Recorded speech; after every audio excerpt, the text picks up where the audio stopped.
I knew I shouldn't have looked over, but curiosity has a cruel sense of timing. There he was, Brent, my ex-husband, sitting across the auditorium with that smug half-smile that used to make me weak, now just made my stomach twist. His new wife, Madison, perched beside him like a perfectly poised mannequin. And then it happened. Just as Kaya stood up to walk to the stage, Brent leaned toward Madison and muttered, "She's just like her mom. Always second place." My heart dropped. I heard it, clear as day, every syllable soaked in contempt, aimed like a dart straight at me. Then Madison chuckled, a soft, syrupy kind of laugh, fake and mean all at once, and said, "Good thing her looks came from Dad." I froze. For a moment, it felt like the world went quiet, like the air itself got heavier. My hands, resting on my knees just seconds ago, clenched into tight fists in my lap. I could feel the heat rise up my neck, flushing my cheeks. My eyes darted toward Kaya. She was just stepping onto the stage. But then, she hesitated. She must have heard them. Her shoulders tensed. That confident spark she had just seconds ago, the one she practiced in the mirror with me the night before, it dimmed. Her head dipped slightly. Her lips pressed into a thin, trembling line. I wanted to scream. How dare they? In front of Kaya, on a night that meant everything to her? To us? I glanced back at Brent, who had already turned his attention to his phone, casually scrolling like he hadn't just shattered something precious. Madison was whispering to him, eyes twinkling with amusement. Their ease only made my skin crawl. Why did his words still hurt? After all these years, after the divorce, after raising Kaya on my own, after pulling myself out of the wreckage he left behind, why did a few snide words still feel like knives? Was it because deep down I'd spent years believing him, that I wasn't enough, that I'd always come in second? I swallowed hard, trying to focus on Kaya again. She stood there, holding a slim envelope in her hands, blinking quickly like she was trying to shake the sting of tears. I knew that look. I had worn that same expression the day he left. My chest tightened. I wanted to stand up, to yell across the gym, to demand they apologize, to protect my daughter like I always had. But something held me back. A whisper in my head told me, "Not yet. Let her have this moment." But oh God, was it ruined already? The auditorium was packed, buzzing with applause and camera flashes, but for me, it felt like we were trapped in a snow globe, muffled, distant, suffocating. Kaya's voice came over the microphone, shaky but clear. "This isn't the real award," she said softly. "That comes later tonight." The crowd quieted. A few confused murmurs echoed from the bleachers. I felt my breath catch. My mom, sitting beside me, leaned in with furrowed brows. "What's she talking about?" I don't know," I whispered. My son, Leo, sitting on the other side of me, tugged at my sleeve. "Is Kaya okay, Mom?" I nodded, but I wasn't sure I believed it. My fingers were numb, my pulse pounding in my ears. Something was happening. Something Kaya hadn't told me about. And as she stepped back from the podium and walked off stage, face unreadable, the room settled into an uneasy quiet. Brent smirked. Madison whispered something else. I couldn't hear it this time, but I didn't need to. The damage was done, or so I thought, because what came next, no one in that room was prepared for, not even me. The night had started out so beautifully. The gym at Willow Creek High was glowing, literally. String lights hung in lazy arcs across the ceiling, casting a soft golden hue over the rows of folding chairs. There were blue and gold banners taped to the walls, each one fluttering slightly from the whir of the overhead fans. Parents milled about in heels and ties, murmuring small talk and snapping photos at every opportunity. The kind of night where hope hung in the air, thick and electric. I had picked out Kaya's dress weeks ago, a deep green satin that complemented her hazel eyes and made her look, not like a kid, but like a young woman stepping into her own. She didn't like flashy things, never had. But tonight, she'd let me curl her hair and dab on a little mascara, just a touch. "So I don't look 12, she'd joked, rolling her eyes. "My baby, 17 going on 30. As we entered the gym, my heart swelled. For a moment, it wasn't about the years of struggle, the silent dinners, the empty bank account. the tears she thought I didn't hear from behind her bedroom door. It was just her, Kaya. The girl who stayed up past midnight studying, who read college essays aloud to our dog, Scout, for feedback. The girl who chose quiet determination over shortcuts. I was so proud I could barely breathe. My mom, Ruth, had driven up from 3 towns over to be here. She sat next to me in her Sunday best, navy pantsuit, gold pin on her lapel, gripping her purse like it held the secrets of the universe. She kept patting my knee and whispering, "She's going to do amazing. Just wait." On my other side, Leo, my 14-year-old, was fidgeting with his hoodie strings, pretending not to be excited. But I saw his eyes follow Kaya like a shadow. He idolized her, always had. We took our seats about 6 rows from the front. The school orchestra started tuning their instruments in the corner. The buzz of anticipation was almost tangible, like we were all waiting for something magic to happen. And honestly, I believed it would, until I looked across the gym and saw them. Brent and Madison. I hadn't seen Brent in nearly a year, not since Kaya's birthday, when he stopped by with a half-hearted card and a Starbucks gift card. He looked good. Annoyingly good. Pressed shirt, clean shave, that same confident slouch he used to have when we were younger. Back when I thought that kind of charm was strength. Madison was practically glowing. Blonde hair, perfectly styled, heels too high for a school gym, and a laugh that cut through the noise like a bell. They looked rehearsed, like they belonged on a reality show called Divorced Dad Tries Too Hard. I sucked in a breath and looked away. Tonight wasn't about them. It wasn't about me either. It was about Kaya, her moment, her stage. But no matter how many times I told myself that, a familiar knot twisted in my stomach. It always came when Brent was near. This mix of shame, anger, and something I hated admitting. Insecurity. He had moved on, fast, built a new life with granite countertops and Instagram smiles. And I was still renting a 2-bedroom apartment and eating cereal for dinner some nights to make sure Kaya could afford test prep. Still, I forced a smile as Kaya turned around and gave me a little wave from her seat at the front. She looked confident, ready. If only I had known how quickly that would change. If only I had known what Brent was about to say, and what it would trigger in all of us. But that's the thing about nights like this. You never expect the moment everything shifts. You just feel it, like a cold wind sneaking in through a door you thought was closed.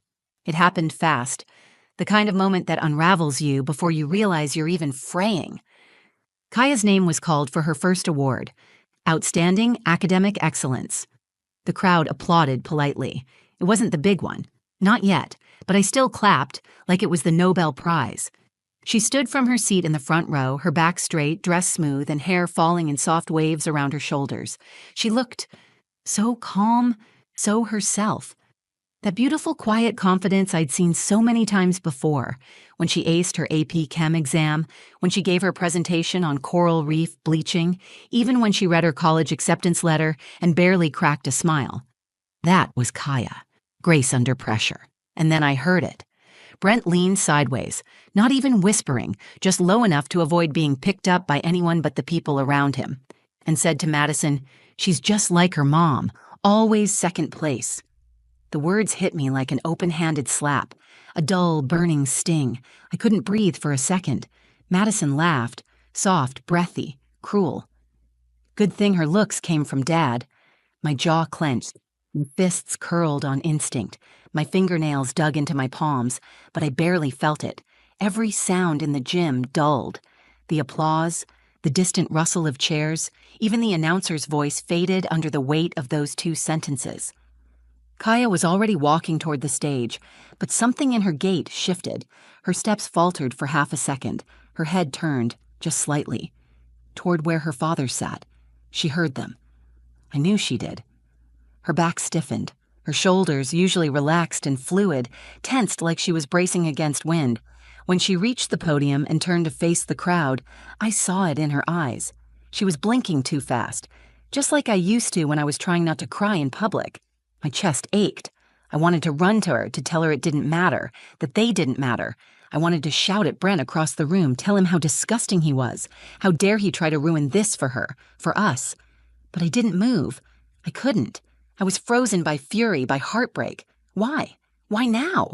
Was his ego so fragile he couldn't let her have even this moment? I looked at him, at Brent, and he was already checking his phone. Bored, detached, as if this whole night was just another chore. And Madison, she was fixing her lip gloss in a compact mirror, like she hadn't just chipped at something sacred. Kaya took the certificate from the presenter with a small nod. No smile, no eye contact. She turned to the mic, cleared her throat, and said quietly, "This isn't the real award. That comes later tonight." The entire gym paused. A few people laughed awkwardly. Others exchanged glances. The principal tilted his head, confused. But Kaya didn't explain. She just stepped down, walked back to her seat, and sat down with her chin held high. Even from 6 rows back, I could tell her hands were trembling. Grandma Ruth leaned toward me. "Is she okay?" I don't know," I whispered. Leo looked up at me, wide-eyed. She sounded mad. "Is she mad?" I didn't answer. My mind was racing. Something had cracked in Kaya, but it hadn't broken. It had shifted. And as I glanced at Brent, who smirked like he'd won something, I realized something else. He had no idea what he'd just set in motion, and neither did I. Not yet. Kaya didn't say another word after she sat down. She just folded the certificate in half, not out of disrespect, but like she didn't care about it. Like it was nothing compared to what she was really waiting for. I couldn't stop watching her. She wasn't blinking much now, just staring straight ahead, her posture stiff and focused, like she was holding something inside, something heavy. And the only thing keeping it from spilling over was sheer will. My mother reached for my hand and gave it a gentle squeeze. "Let her handle this," she whispered. "She's her mother's daughter." I swallowed the knot in my throat. I wasn't sure what that meant anymore. If being like me meant being silent, taking the hits, walking away from confrontation and pretending it didn't crush you until you were alone in the dark. But something about Kaya felt different. There was a quiet storm brewing behind those eyes. And then the room shifted. The principal stepped forward with a thick manila envelope and tapped the microphone. "All right, everyone, we're now at our top honor of the night.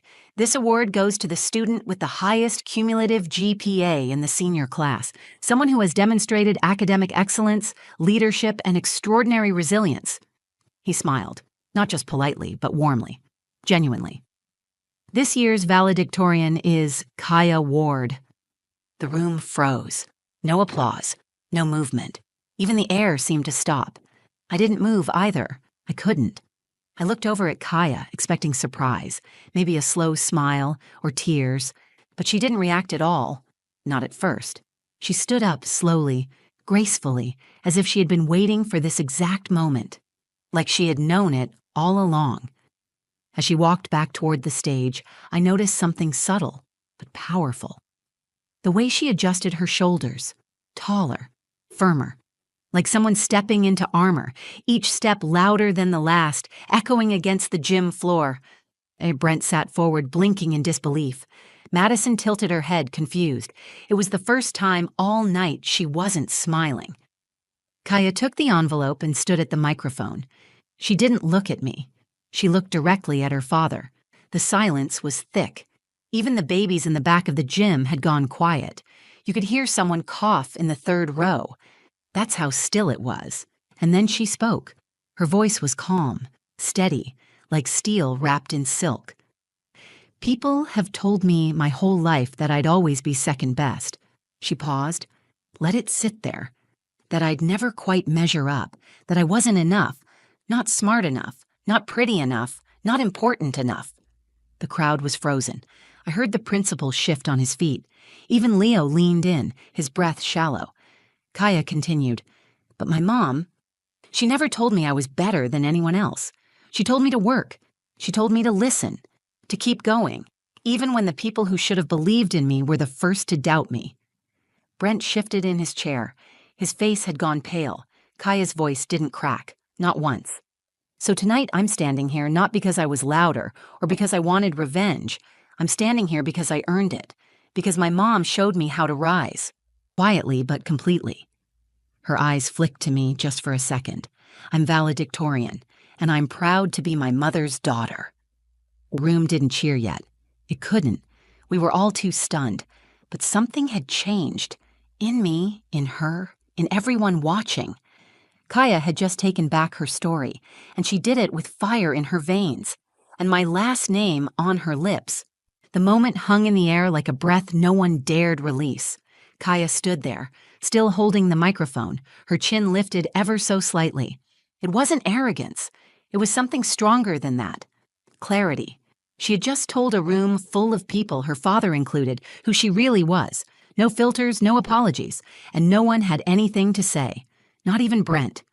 I turned to look at him. He was sitting stiff, one hand gripping his thigh, his jaw tight. His eyes weren't on Kaya anymore. They were somewhere else, like he'd just seen a version of her he never expected, maybe never wanted to see. The strong one. The one who didn't need him.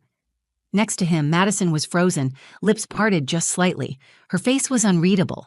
For the first time since I'd known her, there wasn't a trace of that smug confidence she wore like perfume. She didn't smile. She didn't blink.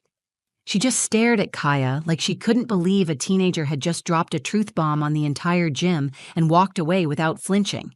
And me? I felt like I couldn't move. My heart was pounding so hard it echoed in my ears. My eyes burned, but I didn't dare blink yet. I didn't want to miss a single second of her, because Kaya, my Kaya, was glowing. The applause came slowly, starting from somewhere in the back. A few scattered claps, then a ripple. Then it exploded. A standing ovation that roared through the gym like a wave crashing against silence. I stood too. I didn't even realize I had until my chair scraped backward. Tears finally spilled down my cheeks. Not the kind that sting, but the kind that wash something away. Years of doubt, years of guilt. The voice that used to whisper, "You're not enough. You failed her." Gone. She was more than okay. She was unshakable. Grandma Ruth was clapping so hard her pin fell off. Leo stood on his seat and cheered, face red with excitement. The principal gave Kaya a handshake, but even he looked overwhelmed, like he wasn't sure whether to congratulate her or offer her a job on the spot. Kaya didn't soak in the attention. She didn't smile for cameras or pose.